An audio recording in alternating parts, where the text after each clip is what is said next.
ವೀಕ್ಷಕರೇ, ನನ್ನ ಜೊತೆಯಲ್ಲಿ ನೀವು ನೋಡ್ತಾ ಇರೋದು ಒಂದಿಷ್ಟು ಗುಡ್ಡ, ಆ ಗುಡ್ಡದ ಮೇಲೆ ಒಂದಿಷ್ಟು ಕಲ್ಲುಗಳು, ಅದರ ಜೋಡಣೆ. ಹೌದು, ಯಾರೋ ಎತ್ತಿ ಇಟ್ಟಂತೆ, ಯಾರೋ ಕೆತ್ತಿ ಇಟ್ಟಂತೆ ಕಾಣ್ತಾ ಇರುವ ಗುಡ್ಡಗಳು, ಮತ್ತು ಪ್ರತಿಯೊಂದು ಕಲ್ಲು ಕೂಡ ಈಗ ಬೀಳ್ತದೋ ಆಗ ಬೀಳ್ತದೋ ಅಂತ ಅನಿಸ್ತಾ ಇದೆ. ವಾಸ್ತವದಲ್ಲಿ ಇದು ಶತಮಾನಗಳಿಂದ ಹಾಗೆಯೇ ಇದೆ. ಮತ್ತು ಇದನ್ನು ನೋಡಿಕೊಂಡು ಹೋಗುವವರು ವೀಕ್ಷಕರು ಬರ್ತಾನೆ ಇದ್ದಾರೆ, ಮತ್ತು ಇದರ ಬಗ್ಗೆ ಅಧ್ಯಯನ ನಡೆಸುವವರು ನಡೆಸ್ತಾನೆ ಇದ್ದಾರೆ. ನೀವು ಮಂಗಳೂರಿಗೆ, ಉಡುಪಿಗೆ ಬಂದರೆ ಸಮುದ್ರ ಹೇಗೆ ಆಕರ್ಷಣೀಯವೋ ಅಂತಹದ್ದೇ ಆಕರ್ಷಣೆ ಇರುವುದು ರಾಯಚೂರು ಜಿಲ್ಲೆಯಲ್ಲಿಯ ಗುಡ್ಡಗಳು. ನಾವು ಇಂದು ಇರುವುದು ಮಾನ್ವಿಯಲ್ಲಿ. ಮಾನ್ವಿ ಗುಡ್ಡಗಳ ನಡುವೆ ಆವರಿಸಿರುವ ಪಟ್ಟಣ. ನಾವಿಲ್ಲಿ ನಿಮಗೆ ತೋರಿಸಲು ಹೊರಟಿರುವುದು ಇವೇ ಗುಡ್ಡಗಳನ್ನ.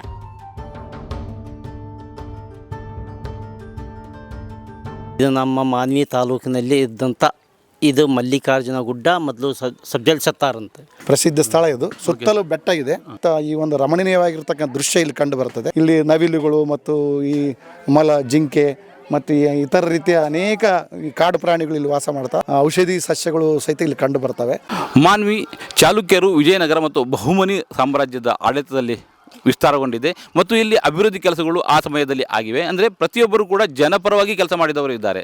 ಅಂದರೆ ಇಲ್ಲಿ ಬಾವಿಗಳನ್ನು ನಿರ್ಮಿಸಿದವರು ಮತ್ತು ಕೆರೆಗಳನ್ನು ಕಟ್ಟಿದವರು. ಅಂದರೆ ನೀವು ಇದು ಬಯಲು ಪ್ರದೇಶ, ಇಲ್ಲಿ ನೀರಿಲ್ಲದ ಪ್ರದೇಶ. ನೀರಿಲ್ಲದ ಪ್ರದೇಶದಲ್ಲಿ ಗುಡ್ಡದ ಮೇಲೆ ಈಗ ನಾವು 8 ಕಿಲೋಮೀಟರ್ ವಿಸ್ತಾರದ ಗುಡ್ಡವನ್ನು ಕಾಣ್ತಾ ಇದ್ದೇವೆ, ಕಲ್ಲಿನ ಜೋಡಣೆಗಳನ್ನು ಕಾಣ್ತಾ ಇದ್ದೇವೆ. ಇದರ ಮಧ್ಯದಲ್ಲಿ ಇಲ್ಲಿ 6 ಬಾವಿಗಳಿದ್ದಾವೆ, 2 ಕೆರೆಗಳಿದ್ದಾವೆ. ಈ 2 ನಡುವೆಯಲ್ಲಿ ಕೆರೆ ಇದೆ. ಆ ಕೆರೆಯನ್ನು ಭಾಳ ಸ್ವೀಟಾಗಿ ಚೆನ್ನಾಗಿ ನೀರಿರ್ತದೆ. ಆದ ನಂತರ ಹಾಗೆ ಮಲ್ಲಿಕಾರ್ಜುನ ಗುಡ್ಡದಲ್ಲಿ 8 ಬಾವಿ ಇದೆ. ಆ ಬಾವಿಯಲ್ಲಿ ಹಾಲು ನೀರಂತ ಇದೆ ಒಂದು, ಅದಕ್ಕೂ ದೂದು ಪಾನಿ ಅಂತ ಮುಸ್ಲಿಮ್ಸಲ್ಲೇ ಹೇಳ್ತಾ ಇದ್ದಾರೆ.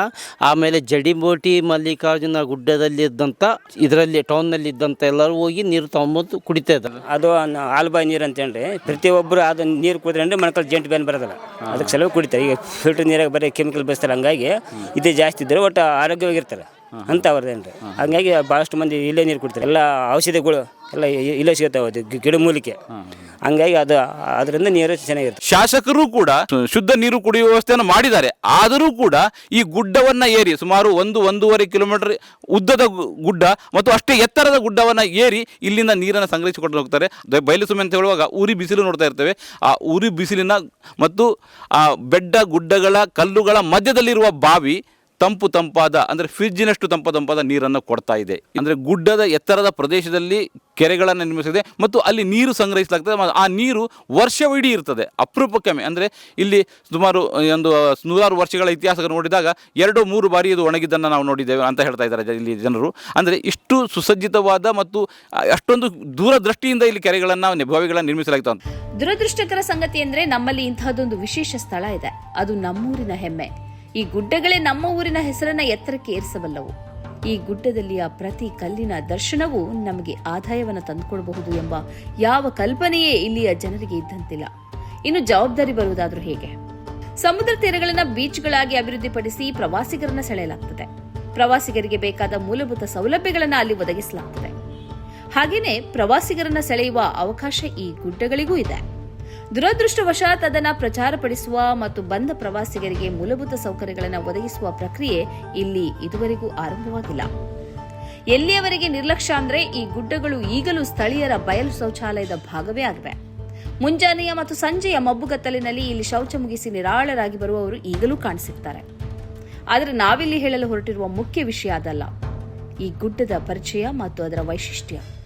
ಮಾನ್ವಿ ಪಟ್ಟಣಕ್ಕೆ ಹೊಂದಿಕೊಂಡೇ 3 ಗುಡ್ಡಗಳಿವೆ. ಇವುಗಳ ಒಟ್ಟು ವಿಸ್ತಾರ 10 ಚದರ ಕಿಲೋಮೀಟರ್. ಒಂದು ಜಮ್ಮಲ್ದಡ್ಡಿ ಗುಡ್ಡ, ಇಲ್ಲಿಯೇ ಜಂಬಲ್ದಡ್ಡಿ ಕೆರೆ ಇದೆ. ಇಲ್ಲಿ ಹಳೆಯ ಕಾಲದ ಕಲ್ಲಿನ ಅಣೆಕಟ್ಟು, ಇದರ ಅವಶೇಷಗಳು ಕಂಡುಬರ್ತವೆ. ಶಿಲಾಶಾಸನಗಳು, ಹಳೆಯ ಕಲ್ಲಿನ ನಿರ್ಮಿತ ಅವಶೇಷಗಳು ಇಲ್ಲಿವೆ. ಈ ಬೆಟ್ಟದ ಪ್ರಾಕೃತಿಕ ಸೌಂದರ್ಯವನ್ನ ಸವಿಲಕ್ಕೋಸ್ಕರವಾಗಿ ಮಕ್ಕಳು ಕರ್ಕೊಂಡು ಬಂದಿವಿ.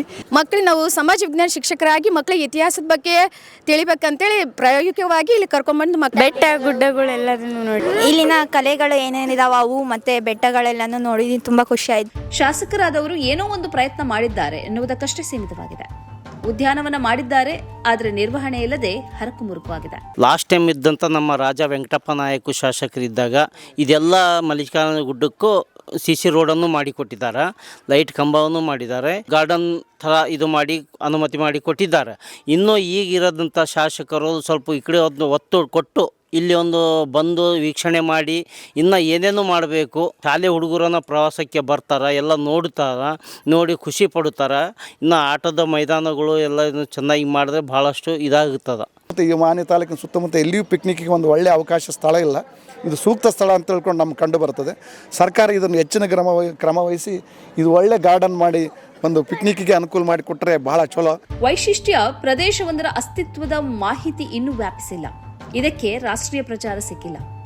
ಎಲ್ಲಿಯವರೆಗೆ ನಿರ್ಲಕ್ಷ್ಯ ಅಂದ್ರೆ ಇಲ್ಲಿ ನೂರಾರು ಸ್ಮಾರಕಗಳಿದ್ದರೂ ಭಾರತೀಯ ಪುರಾತತ್ವ ಇಲಾಖೆಯ ವ್ಯಾಪ್ತಿಗೆ ಇದರಲ್ಲಿಯ ಒಂದೇ ಒಂದು ಸ್ಮಾರಕವನ್ನು ಸೇರಿಸುವ ಆಸಕ್ತಿಯನ್ನ ಇಲ್ಲಿಯ ಜನಪ್ರತಿನಿಧಿಗಳು ಮಾಡಿಲ್ಲ. ಇತಿಹಾಸಕಾರರು ಇದರತ್ತ ಗಮನ ಹರಿಸಿಲ್ಲ. ನಾವಿಲ್ಲಿ ಹೇಳ್ತಾ ಇರೋದು, ತೋರಿಸ್ತಾ ಇರೋದು ಕೇವಲ ಮಾನ್ವಿ ಪಟ್ಟಣಕ್ಕೆ ಹೊಂದಿಕೊಂಡಿರುವ ಗುಡ್ಡಗಳ ಬಗ್ಗೆ ಮಾತ್ರ. ಮಾನ್ವಿ ಆಚೆ ರಾಯಚೂರು ಇಂತಹ 10 ಗುಡ್ಡಗಳು ಗುಡ್ಡದಲ್ಲಿಯ ಕೋಟೆಗಳಿಂದ ಆವರಿಸಿದೆ. ಪರಿಚಯಿಸುವವರು ಬೇಕಾಗಿದ್ದಾರೆ. ಅದರಲ್ಲಿ ನೀವು ಒಬ್ಬರಾಗುವಿರಾ?